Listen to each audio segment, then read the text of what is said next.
Bruno.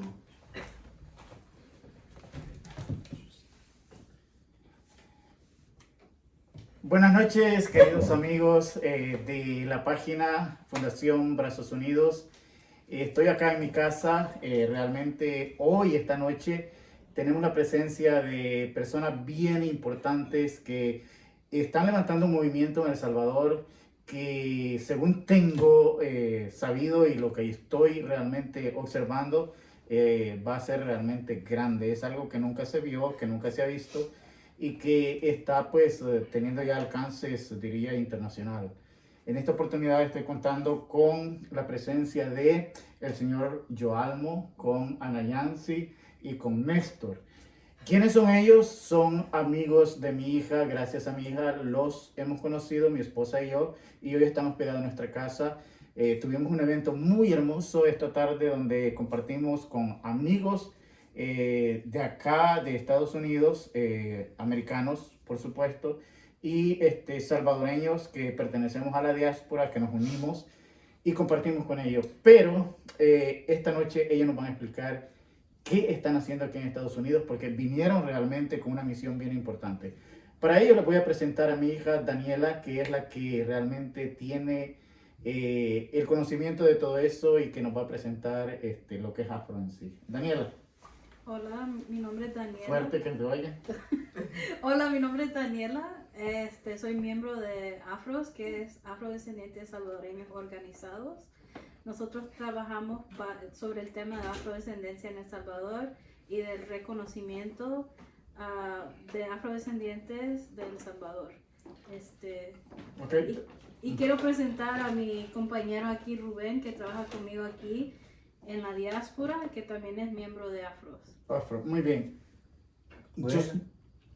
Sí, ¿quieres saludar? Buenas. Bueno, ok, él es un amigo de mi hija que también está en este movimiento y que está trabajando con ella.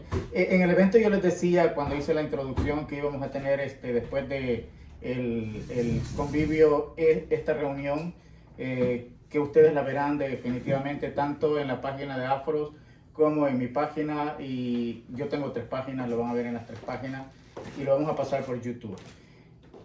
Daniela, si tú naciste en Estados Unidos,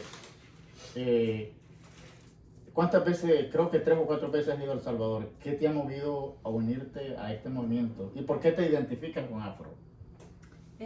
Bueno, yo empecé a buscar sobre información sobre la afrodescendencia porque en mi programa de doctorado teníamos una clase en que teníamos que investigar sobre, digamos, historia negra en diferentes temas psicológicos. Ajá. Y yo siempre escuchaba que decían que en El Salvador no había gente negra, que nunca llegaron negros. Pues tomé eso y quería investigar si era realidad, que era la verdad, y encontré mucha información.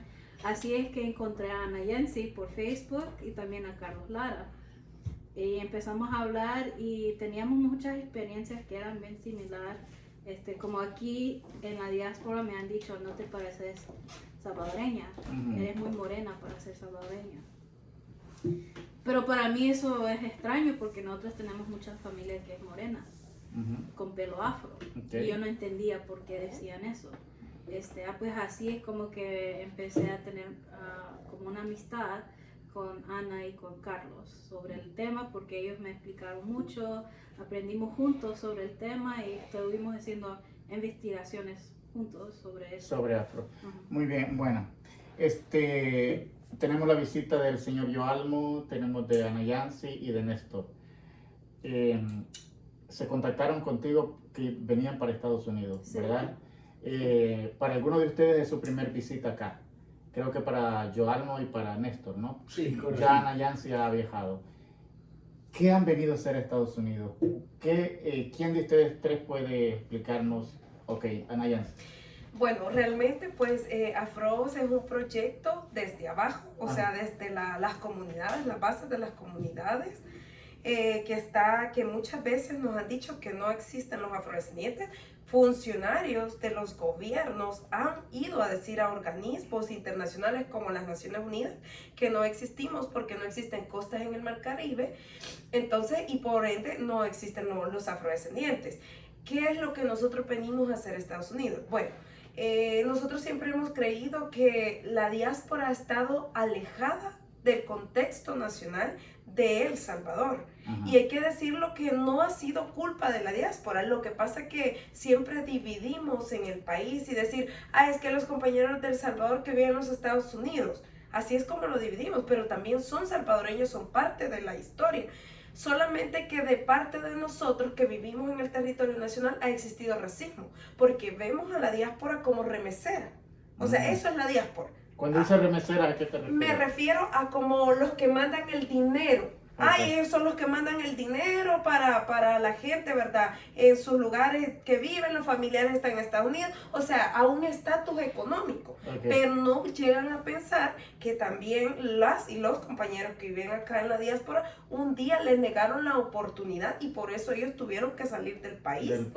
Y también les negaron la oportunidad de identificarse y de autorreconocerse. Y es por eso que cuando se viene a un país como Estados Unidos o otros países, la gente se empieza a cuestionar y dice, y entonces yo de dónde vengo, de dónde soy, y qué es lo que quiere Afros. Bueno, Afros quiere también organizar la comunidad acá afro salvadoreña de la diáspora para que ellos también conozcan la identidad que se ha negado por muchos años, y no solo desde lo nacional empujar que exista un reconocimiento constitucional en el Congreso del país, sino que también desde lo internacional, porque hay mucha gente acá como Daniela que cuenta casos que fue discriminada en su lugar de estudio, fue discriminada en su barrio. ¿Por qué? Porque la tez la tenía más oscura, porque el pelo era rizado. Entonces todas esas cosas son las que a nosotros nos motivan y nos llevan a unir una sola voz, o sea, tanto a nivel nacional como con la diáspora. Muy bien, Joalbo, ¿cómo se puede identificar que una persona salvadoreña es de descendencia afroamericana? Porque en El Salvador no hay un manual, no está en el programa ni en el plan de estudio donde digan esta persona salvadoreña pertenece a este grupo racial que originalmente vino de África. No existe eso. Sí nos hablan de los indígenas y de todo eso, pero no de la descendencia africana. Pero ¿cómo decirle a un salvadoreño o identificar a un salvadoreño que sí pertenece a la raza afroamericana? Hola salvadoreños, tanto los que viven en nuestro país, El Salvador, en aquellas tierras nuestras, como los que residen en Estados Unidos. Estamos aquí, hemos estado 4 días en el foro, en la segunda sesión del Foro Permanente de Naciones Unidas para los Afrodescendientes. Es un reconocimiento de Naciones Unidas para la lucha, para el esfuerzo que hace afrodescendientes organizados salvadoreños como sociedad civil en el reconocimiento, los derechos, la política pública en favor de los más desamparados, de los más sufridos en nuestro país, que son los afrosalvadoreños. Hay, según los antropólogos, desde el punto de vista científico, los indicadores étnicos, que son los que determinan los caracteres que establecen los rasgos o la determinación para que una persona o para que una población se autorreconozca. Primero es conocer la historia del pueblo de origen de uno. Yo, por ejemplo, soy de Tiquisaya, en el departamento de Huachapán. Soy de la etnia de los panunes. Yo he realizado un rastreo genético de mis ancestros y he realizado un estudio profundo de mi población. Y he encontrado que Atiquizaya, por ejemplo, en el departamento de Huachapán, en el occidente de nuestro país, es un pueblo afrocolonial. Según Santiago y Barberena, en 1580 llegaron los panunes a Atiquizaya y llegaron a trabajar a las haciendas añileras, a los obrajes, a las plantaciones. ¿Los panunes originalmente venían? Los panunes es un residuo lingüístico, es un legado histórico de Senegambia, Casamance, en la ruta del esclavo de Cartagena de India, Río Guacha, el concepto Banune se tergiversó porque el origen es de una región esclavizada de Senegambia que se llamaba Banune o Bañón. En Cartagena de Indias y en Río Hacha, en la ruta del esclavo, se tergiversó el nombre y ya no se les dijo Banune, sino que se les dijo Panune. Bueno. Eso lo expresa Santiago de Barberena en Historia de El Salvador, y Wolfgang Effenberg, un antropólogo que fue a hacer un estudio a Tiquisaya y que estuvo como 10 años haciendo este análisis. Él llegó a la conclusión de que los panunes son los negros de Guinea, que llegaron desde Senegambia en 1580, que ahí coincide con Santiago de Barberena, a poblar a Tiquisaya. Entonces, vaya, ese es un indicador étnico, el origen, la historia de nuestra población. El otro carácter o determinismo antropológico para definir el autorreconocimiento es la pigmentación, o sea, el color de la piel. Por ejemplo, la doctora Alcina Cáceres, historiadora costarricense, que escribió junto con el doctor Elquicia las interrelaciones interétnicas en Centroamérica, ella sostiene, en base al Archivo General de la Nación, al Archivo General de Indias y al Archivo General de Centroamérica, que en El Salvador toda la gente que tiene piel oscura, que tiene una altura importante, ese es un carácter que no necesariamente debe de ser colocho o muruso, pero la oscuridad de muchos salvadoreños en su piel es la huella. Ahí está la huella africana.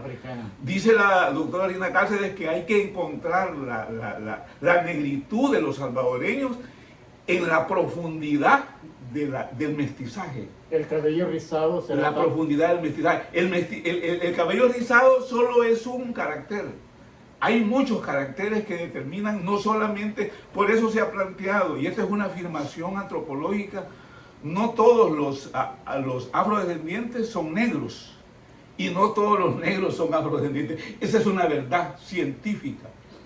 Yo, por ejemplo... En palabras sencillas, ¿cómo explicaríamos eso? Eso significa que, por ejemplo, mi papá era negro, mi abuelo era negro, yo he seguido esa ruta genética de mis ancestros, y mi bisabuelo era negro. Y resulta que cuando yo llego a mi bisabuelo, estamos hablando de los años 1800, cerca de 1700, que es el periodo de la colonización. Y no puede haber colonización sin esclavitud. El Salvador ha querido plantear que el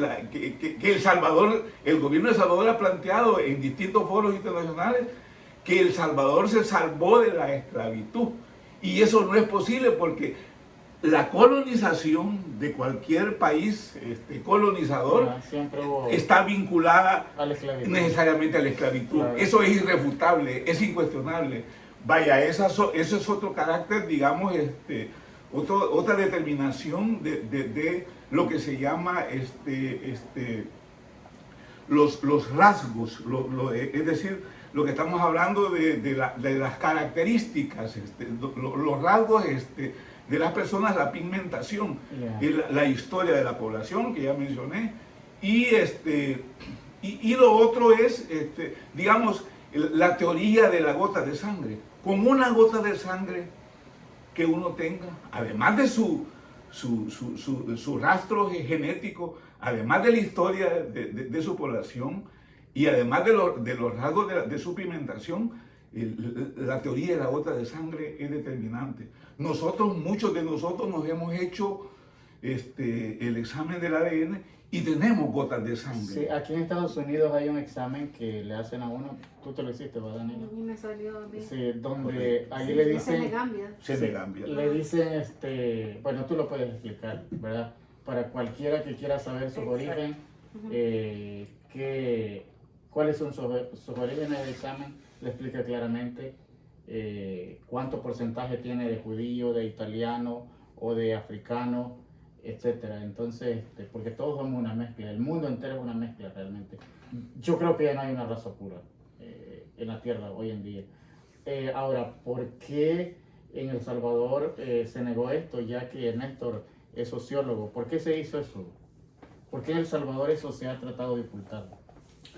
Lo que sucede es que en esa época colonial hubo una ley que protegía a los indígenas y se prohibió la esclavitud con los indígenas. Ajá. Se le dio esa protección. Entonces, al haber esa necesidad de mano de obra en esas tierras en El Salvador, entonces comienza el tráfico, ¿verdad?, humano de esclavos. Entonces, que era para las haciendas añileras. Y ese pago de impuestos, ¿verdad?, y de toda la exportación de añil va sucediendo. Llega la época de 1821, que es la independencia de El Salvador, y se nace un nuevo país. Y esta, digamos, abolición de la esclavitud sucede en 1824. En Zacatecoluca hay un monumento en honor a la abolición de la esclavitud. Y va sucediendo los años, estos líderes que fundan el país se comienzan a pensar cómo quieren este nuevo país, esta nueva nación. Y lo que dicen es que todos somos mestizos. Entonces, todos somos mestizos, quieren dar a entender de que usted puede mezclar, voy a poner este ejemplo, usted puede mezclar café y leche. Y entonces usted va a poner 50 de leche y 50 de café. Y ahí todos somos mestizos. Con ese 50-50, aquí todos estamos parejos. Entonces aquí nadie es como más moreno, nadie es más blanco. Todos somos iguales. Pero eso es en el discurso. Porque en la realidad, nuestra piel no es ese 50-50. Puede ser 80-20, puede ser 95-5, puede ser 45-65, en términos del color de la piel. Entonces, esa acción de fundar el país y decir, aquí todos somos mestizos, entonces lo que están buscando es el blanqueamiento de la sociedad. Entonces, por eso es esa negación. ¿Pero qué quieren lograr con eso? Que al país no se le vea como un país con gente negra, porque durante todos esos siglos la gente negra, los afrodescendientes, los africanos traídos de África, estaban en su mayoría asignados a trabajos de explotación. Sí hubieron afrodescendientes, sí hubieron esclavos que se liberaron, que compraron su libertad, pero esa tradición en la esclavitud estaba vinculado de que ser negro eras esclavo. ¿Por qué no se enseñan los textos de educación la historia negra en El Salvador? Porque, bueno, primero el Ministerio de Educación en su currícula educativa no ha incluido el tema afrodescendiente como tal. O sea, siguen diciendo que nosotros fuimos conquistados, más no invadidos. Entonces, por lo tanto, se niega completamente el tema afrodescendiente. ¿Qué quieren ganar con eso?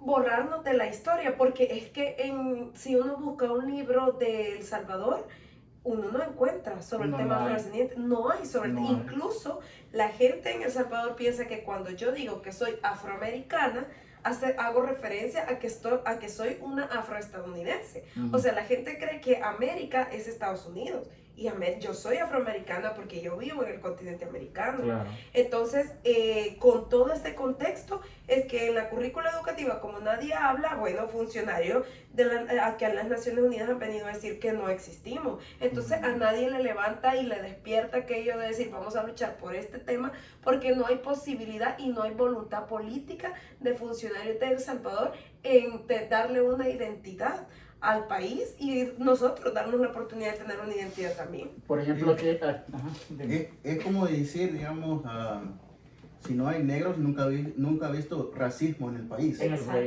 ¿Verdad? Pero al contrario, el emborramiento del negro, ¿va?, en el país es racismo. Sí. Ajá. Entonces, no tiene sentido. Sí, no tiene sentido, ¿verdad? Y por otra parte, aquí en Estados Unidos, por ejemplo, reconocer a un grupo étnico es darle sus derechos a ese grupo y el gobierno invertir en ese grupo. Exacto. Entonces, si en El Salvador se niega la existencia de la descendencia negra, de la raza negra, ese grupo por no existir, no tiene derecho y el gobierno no puede invertir en ese grupo. Ni ¿verdad? políticas públicas. Ni hay políticas públicas, no hay políticas de salud, ni de educación, etc. Aquí en Estados Unidos, por ejemplo, la afrodescendencia tiene un poder muy grande, claro, y un poder político, ¿verdad? Cuando ellos se reúnen y exigen sus derechos, son escuchados, ¿verdad? Son escuchados porque tienen fuerza y tienen poder. Pero si se negaran y se borrara su historia totalmente, no podrían pedir sus derechos porque legalmente no existen. Entonces yo creo que el trabajo que ustedes están haciendo está bien y están en lo correcto. Y la gente tiene que apoyarlos. Porque además de ser salvadoreño, demostrar que hay descendencia negra en El Salvador es subir un peldaño más y decirle al gobierno, aquí estamos, exigimos nuestros derechos y quiero que nos reconozcan como tales. Y entonces el gobierno va a tener en su cartera, digamos, tener fondos para ayudar a esa porción que ha estado negada durante mucho tiempo y que tiene derecho, así como tiene obligaciones, por ejemplo, así como vota, ¿verdad? Así como apoya, también tiene derecho a exigir. Y yo creo que es correcto lo que están haciendo. No, y también, sí, lo que iba a decir que también es negar es no tomar responsabilidad de las acciones del gobierno del pasado con la esclavitud.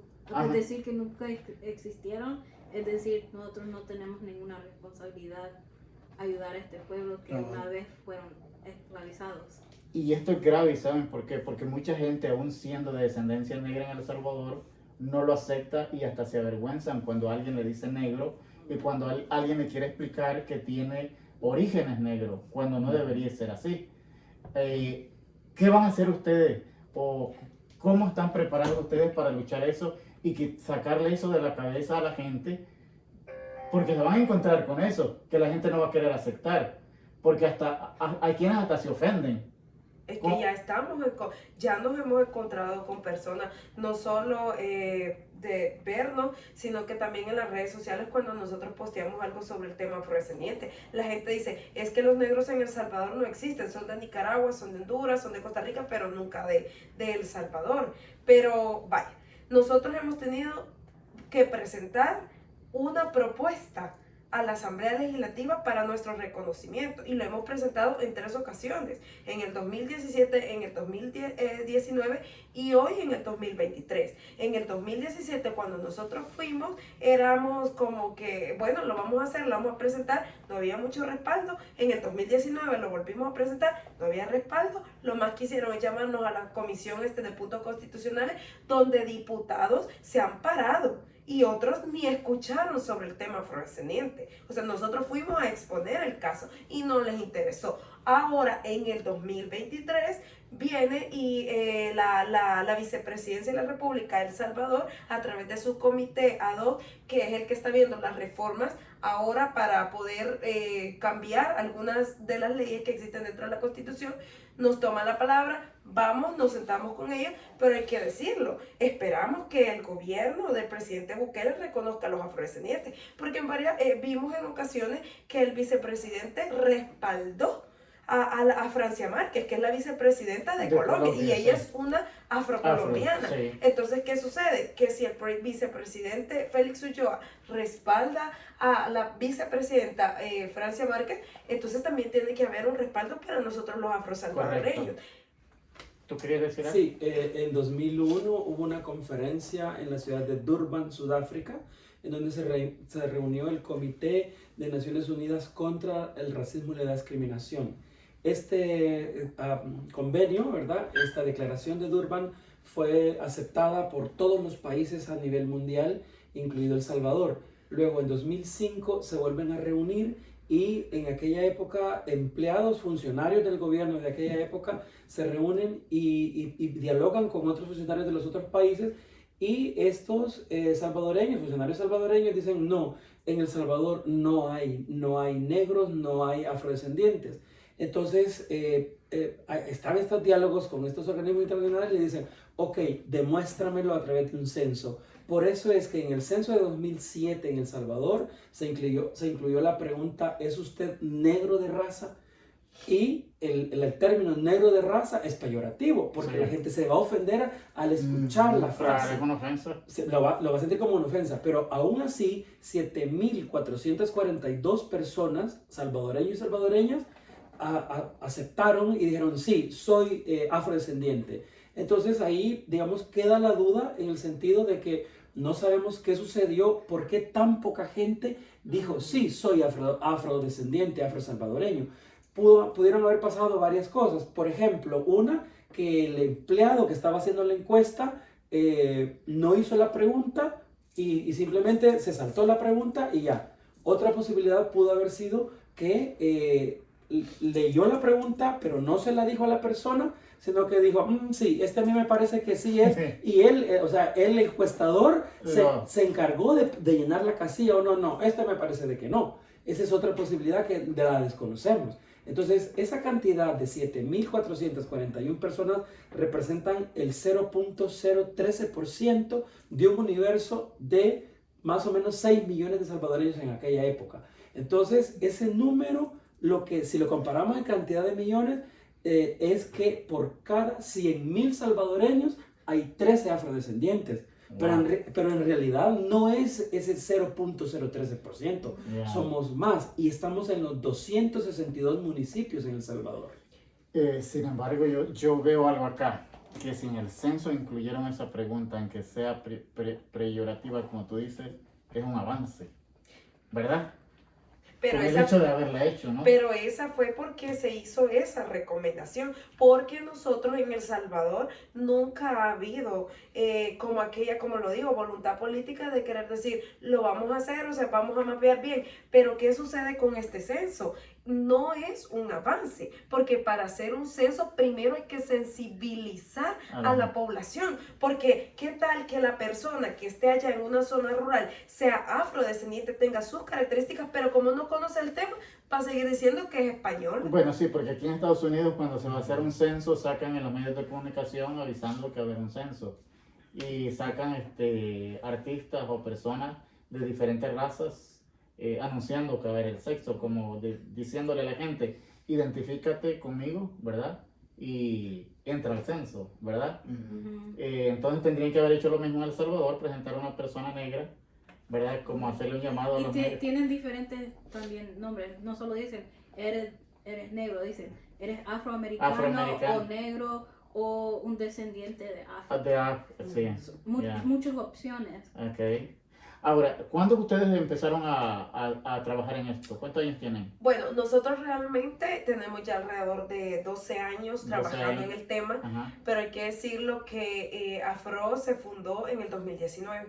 Pero en el 2011 nosotros iniciamos con nuestro autorreconocimiento y a conocer sobre el proceso y la historia de El Salvador. ¿Han visto avances? Sí. Señor Yoalmo. En el caso de como organización. Sí, ¿qué avances, por ejemplo? Así digamos, a largo rasgo, ¿qué avances han visto? Bueno, sí, por ejemplo, se ha fundado Afros, hay una estructura de dirección, pero atrás de Afros hay comunidades. Hay comunidades en todo el país, San Alejo, Erehuayquín, Atiquizaya, Metapán, San Salvador, que se autorreconocen afrodescendientes. Tenemos un colectivo de jóvenes. ¿Tienen registro de todo eso? Tenemos un colectivo de jóvenes, sí. Hicimos un censo, por ejemplo, un censo muy simple, sin tanta complejidad, en Turín y Atiquizaya. Y hay un porcentaje alto de población que se autorreconoce afrodescendiente. Claro, eso en base a un proceso que nosotros hemos hecho de formación con la juventud. Es decir, El Salvador tiene una deuda histórica. Tiene una deuda histórica de reconocer la existencia, los derechos de la población afrosalvadoreña. Eso es una demanda que nosotros hoy que hemos estado en Naciones Unidas, que es un reconocimiento en verdad a la lucha, al esfuerzo, al trabajo de Afros, a la resistencia de Afros. Hoy que regresemos a El Salvador, tenemos un mayor compromiso de seguir en este esfuerzo de organizar, de promover la concientización, la formación, la formación educativa, porque el problema es que en las universidades y en las escuelas en El Salvador se enseña que en El Salvador, aún ahora, porque yo soy profesor, soy docente y conozco esa realidad, que en las escuelas y en las universidades de El Salvador se sigue enseñando después de muchos siglos que en El Salvador no hay negros, que no hubo esclavitud. ¿Cómo es posible que El Salvador es el único país que fue colonizado por un imperio español, por un reinado español y que no hubo esclavos? Esa es una contradicción, es anticientífico. En ese sentido nosotros, nuestro planteamiento tiene una base histórica, tiene una base científica, antropológica, social, y además nosotros mismos somos testimonio vivo de la existencia de la población afrodescendiente. Es decir, desde la colonia, y yo puedo decir que a ojo de buen cubero, me atrevo a decir, cuando uno va a un parque, va a los buses, va a un mercado, uno no ve caucásicos, no ve eurodescendientes, euroasiáticos, lo que uno ve es gente morena. Y ya lo dije, la doctora Gina Cáceres plantea, en la oscuridad de la piel de los salvadoreños, oiga bien eso, en la oscuridad de la piel de los salvadoreños, ahí está la huella africana. Sí. Eso lo dice una historiadora reconocida, connotada a nivel de la región. Entonces esa es una verdad que es irrebotable. Nosotros mismos somos testimonio vivo de eso, porque en la colonia se hicieron censos. Hay datos en el Archivo General de la Nación, Archivo General de Centroamérica, Archivo General de India, de que, por ejemplo, en los años 1700, 1800, la mayoría de la población en El Salvador era compuesta por mulatos, pardos, zambos. Y cuando hablamos de mulatos, estamos hablando de la intermezcla entre africano y español. Cuando hablamos de pardos, por ejemplo, el compañero Néstor, él es pardo, él no es eurodescendiente, él es pardo. Su color de piel no es caucásico, él es pardo. Eso así es. ¿Y el pardo de dónde viene? De la intermezcla del africano, del europeo y del indígena. Los tres. Es decir, entonces, cuando hablamos de mulatos, hablamos de pardos, hablamos de zambos, hablamos de morenos, estamos hablando de la negritud. Por eso dicen los antropólogos especializados en este tema, hay en la profundidad del mestizaje en El Salvador, hay que buscar y encontrar, porque allí se encuentra la negritud y la huella africana. Y es que es común en las familias salvadoreñas, yo creo que todas las familias salvadoreñas somos mixtos, porque hay en la familia personas con piel oscura y pieles claras. En mi familia yo tengo primos, tíos que son bien blancos, pero también tengo primos que son bien morenos. Yo soy bien moreno, ¿verdad? Sí. Entonces, eso es muy común en El Salvador. Bueno, Daniela tiene que irse, vamos a tratar ya de terminar esto. Me ha gustado la charla. ¿Qué se llevan ustedes de la reunión en las Naciones Unidas? ¿Qué llevan para El Salvador para impulsar este movimiento? Bueno, la verdad que es un compromiso estar en las Naciones Unidas, porque uno no solo viene a sentarse y hacer nada, ¿verdad? Sino que uno viene a recomendarle a los estados lo que uno, como afrodescendiente en sus comunidades, uno está viviendo. El problema de nuestro país es que en este foro permanente de Naciones Unidas no había nadie de El Salvador, ningún representante, funcionario de Estado. O sea, no había nadie. Los demás sí tenían. Los demás, todos los países estaban allí. Y es complicado porque en el caso de nosotros, ¿y a quién les recomendamos? Y tenía que haber alguien, ¿no? Claro, pero aún así, no teniendo representación de Estado, de gobierno, nosotros hicimos recomendaciones a la presidenta del Foro Permanente de las Naciones Unidas, que es la doctora Epsi Campbell, y una de las recomendaciones que nosotros hacíamos, pues que el Estado de El Salvador reconozca a la población afrodescendiente en su constitución. Y además de reconocer a nuestra población, también necesitamos políticas públicas a favor y que exista un funcionario dentro de ese foro permanente. Y nosotros venir acá, para nosotros representa exigir justicia reparatoria para nosotros los afrodescendientes. Y nosotros venimos acá no solo porque queremos nuestra identidad, sino que también por Dominic, un niño de 8 años que lo sacaron de la escuela el año pasado porque su cabello era afro. Por Francisca también, que no le dieron la oportunidad de estudiar, y hoy tiene 86 años, cuando ella quería ser una maestra, una profesora. Pues también estamos aquí por Miguel Ángel Ibarra, que escribió el libro Cafetal en Flor, que, o sea, lo enterraron por completo y no sabemos nada de él en El Salvador, cuando él fue el primero que se autorreconoció como afroamericano. Y nosotros por eso sabemos el legado de nuestra herencia africana en El Salvador. Y también estamos aquí por las 7.441 personas que se identificaron en el censo de El Salvador, y por todas aquellas que han sido discriminadas, han sufrido racismo y que les han negado la educación y muchas cosas más. Entonces nosotros todas estas recomendaciones se las hicimos al Foro Permanente de Naciones Unidas. Aparte que también hay que decirlo, que en lo internacional queremos que este foro sea amplio, donde nuestra comunidad a nivel mundial pueda entrar a Naciones Unidas, tomarse el espacio y hacerle recomendaciones al Estado, y que no haya tanta burocracia, porque dentro de este foro también hubo gente que se quedó afuera. Y eso no puede ser, porque estamos hablando de un espacio que es libre de racismo y discriminación, que vamos a construir por nosotros, pero también dentro de estos mecanismos se da eso, ¿verdad? Claro, yo creo que es prioritario denunciar las injusticias de discriminación en todos los niveles. Hoy en día se habla mucho del mundo inclusivo, ¿verdad? Y tenemos que incluir a todos.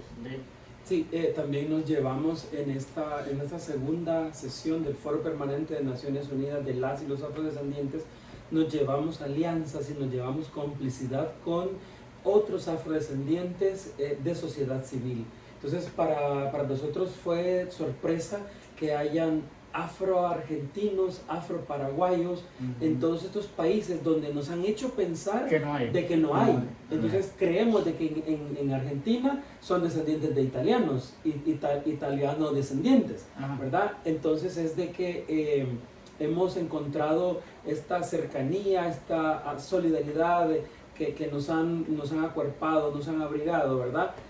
Compañeras afro-guatemaltecas, afro-hondureñas, y creo que de Nicaragua no había, no recuerdo que haya saludado a algún compañero o compañera de Nicaragua, pero casi que estábamos de toda América Latina, de todo el continente de América y de África. Los africanas estuvieron también en el foro, y habían afroespañoles, afroasiáticos. Pero yo creo que Honduras, Nicaragua y Costa Rica son reconocidos, los afrodescendientes, porque y yo sé que hay reconocimiento. Es que en Centroamérica nosotros somos el único país que no reconoce a la población. Y es bueno lo que están haciendo, no solamente para que sean reconocidos constitucionalmente, sino para ayudar a la gente discriminativa en nuestro país, porque la hay, que creen que por el hecho de que alguien tiene una piel morena vale menos que otro, ¿no? Y tratan de insultarlo. A mí me ha pasado, y yo voy a denunciar toda mi vida, siempre que tenga oportunidad de esto. Una prima de mi esposa, ignorante la señora, por cierto, no osó en llamarme a mí una palabra despectiva, me dijo morado, indio, negro, en fin, todas las palabras ofensivas. Una señora que ha trabajado en televisión, ha sido presentadora de noticieros en El Salvador. Y yo siempre que tenga la oportunidad, yo voy a denunciar a esta señora para que la conozcan y se den cuenta que personas como ella hacen daño a la sociedad. Y son personas pero tan tóxicas que sinceramente no encuentro palabras para explicarse. Don José, con eso que usted está mencionando, quiero decirle que para nosotros no es sorpresa que gente de la televisión esté siendo racista. Por ejemplo, en la televisión salvadoreña, a nosotros como afrodescendientes nunca nos van a dar espacio para hablar de este tema porque no les interesa. Sí. Y si vemos el estereotipo de mujeres que están dentro de la televisión salvadoreña, son mujeres blancas, con cabellos rubios. O sea, nunca vamos a ver a una mujer afrodescendiente tomándose esos espacios, porque no es un estándar de belleza de lo que exige el sistema racista, ¿no? Bueno, Ha sido una plática muy importante, realmente me ha gustado. Ojalá que lo sigamos haciendo, ¿verdad? Las redes sociales ayudan mucho, ¿verdad? Y han llevado denuncias hasta un nivel increíble. Y hay que denunciar todas las injusticias. Y cuando yo les digo que yo no voy a parar y donde yo me pare y cualquier medio, yo voy a denunciar a esta señora porque realmente, no porque me haya dolido o me haya hecho daño, es porque lo va a seguir haciendo con otras personas. Y esa gente hay que ponerles un paro. Y hay que reclamar nuestros derechos, hay que hacerle ver a la gente que ni el color de la piel, ni el estilo de cabello hace a una persona diferente de otra, ¿verdad? No es eso lo que realmente importa. Hay valores, hay creencias que son más importantes y eso es lo que hace ser valioso a un ser humano. Yo aplaudo lo que están haciendo ustedes. Se empieza de poco a poco y están avanzando y ojalá, no sé qué planes tienen ustedes para llevar esto más allá de El Salvador, actividades, talleres, reuniones. Yo les quisiera hacer una propuesta que fueran al oriente, realmente a la comunidad de donde yo soy. Yo conozco muchas familias que yo podría decir que son afrodescendientes. Es un trabajo duro que hay que hacer porque no lo van a aceptar de la noche a la mañana, porque tienen tan metida la idea, ¿verdad?, de que ser negro es algo malo, que ser negro es ser alguien de bajo nivel, Feo. que no lo van a aceptar. Pero yo siempre digo, si existe lo blanco es porque existe lo negro, ¿verdad? Entonces lo negro es importante, ¿verdad? Nosotros conocemos cuando un color es blanco porque lo comparamos con el negro. Entonces, no existiera lo blanco si no existiera el negro. Entonces, todos somos importantes en este mundo.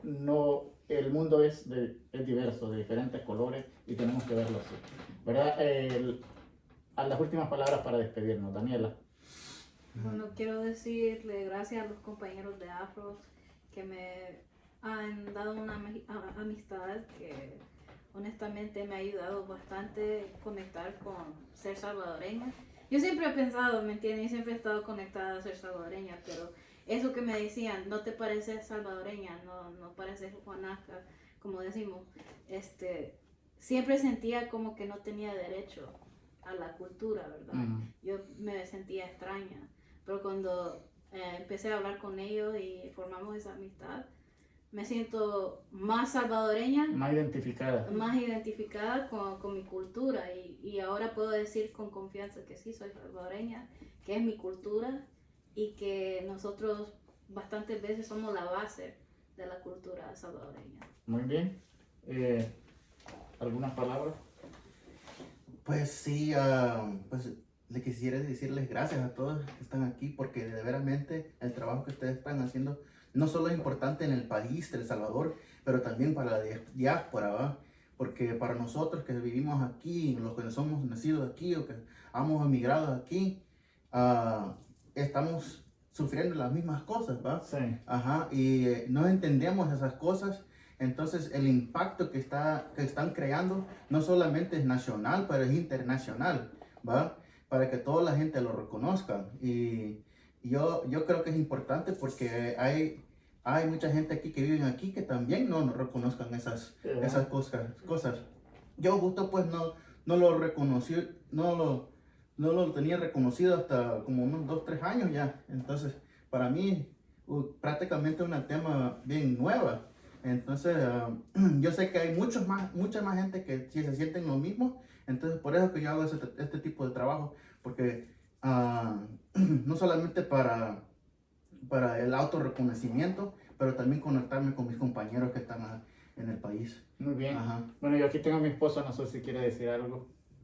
Sí, solamente que... Hágase aquí para que la vean, porque no lo van a ver. The First Lady, Okay. República del Brazo. Bueno, yo les agradezco mucho que nos hayan tomado en cuenta y que nos hayan venido acá. Y estoy muy contenta de verlos conocidos. Bueno, que ya los conocía de nombre, que Dani me platicaba. Y ahora pues que los conozco, pues yo les agradezco mucho. Y estoy de acuerdo con la información, porque eso ayuda a que seamos empáticos Tolerantes. y tolerantes para aceptar la diversidad, más que todo acá en este país. Yo admiro mucho, para mí no hay color. Yo, pues, para mí las personas valen por lo que son, no por el color o por la clase social. Y usted quiere su negrito. Y yo amo mi negrito. Okay. Como siempre. Y también que mañana vamos a tener nuestro primer evento, tal vez Daniela puede dar más información, porque es primera vez que nosotros vamos a hablar sobre la situación de los derechos humanos de las y los afrodescendientes. ¿A dónde van a tener el evento? En la biblioteca de Mount Pleasant, que Mount Pleasant es una comunidad históricamente donde llegaron muchos salvadoreños en Washington, D.C. Wow. Pues ahí en la biblioteca vamos a tener una conversación ¿A qué hora va a ser eso? a las 6 hasta las 7:30 De la tarde. de la tarde. Muy bien. Ok. Sí. Para despedirnos, Ana Yancy. Bueno, pues agradecer, ¿verdad?, el apoyo que la familia Parada a través de Daniela, los amigos de Daniela también nos están brindando. Para nosotros es muy importante estos lazos de hermandad con la diáspora, y reconocemos el liderazgo que tiene Daniela y también la capacidad que tiene Daniela. Pues ella tiene capacidad para ayudar a nuestra organización a poder realizar un censo para tener estadísticas con números y datos actuales sobre nosotros los afrodescendientes. Muy bien. Señor Joan. Exigimos justicia reparativa para los afrosalvadoreños. Apreciamos y reconocemos el trabajo de la familia Parada. Estimamos mucho el esfuerzo, la lucha que también Daniela Parada está librando como una líder de la diáspora. La diáspora salvadoreña en los Estados Unidos es fuerza. Lo necesitamos. Demandamos justicia reparativa, que el Estado y el gobierno de El Salvador nos reconozca, pero que no solo nos reconozca, sino que también nos incluya. Muy bien. Néstor. Un saludo a la comunidad de San Gerardo, San Miguel en Herndon, acá en Virginia. Y pues esperamos seguir comunicándonos en las redes sociales. Muy bien. Bueno. Bueno, amigos, esto ha sido una breve charla que tuvimos con Afros acá en mi casa. Hoy tuvimos una bonita reunión, convivio, comimos, bailamos, tomamos algo ahí y tuvimos pláticas bien importantes y queríamos compartir con ustedes. Esto va a quedar en la red, va a quedar en YouTube, en la página de Afro. Cuando se suba este video en YouTube, se va a poner toda la información de Afro para que todo aquel que quiera ser parte de este grupo pueda ingresar a la página y pues registrarse, ¿no? Es la mejor manera de apoyar. Yo siempre he dicho algo, no solamente ayuda la ayuda económica, también ayuda el compartir todo lo que nosotros publicamos. Cuando usted publica o republica lo que nosotros ponemos en las páginas, las redes sociales, eso lo duplica y llega a más gente y de esta manera se dan cuenta del trabajo que estamos haciendo. Si usted comparte lo que se hace o lo que está haciendo Afro, va a llegar hasta a multitudes de personas y así van a conocer del tema. Es la manera más eficaz para dar a conocer lo que se está haciendo y pues va a llegar a donde se quiere llegar, a las personas indicadas. Les agradecemos, esperamos que tengan una feliz noche. Y pues saludos desde Afro. Vamos, Afros. Black Power. Sí, marrones. Yes. Saludos. Ok, bueno, gracias.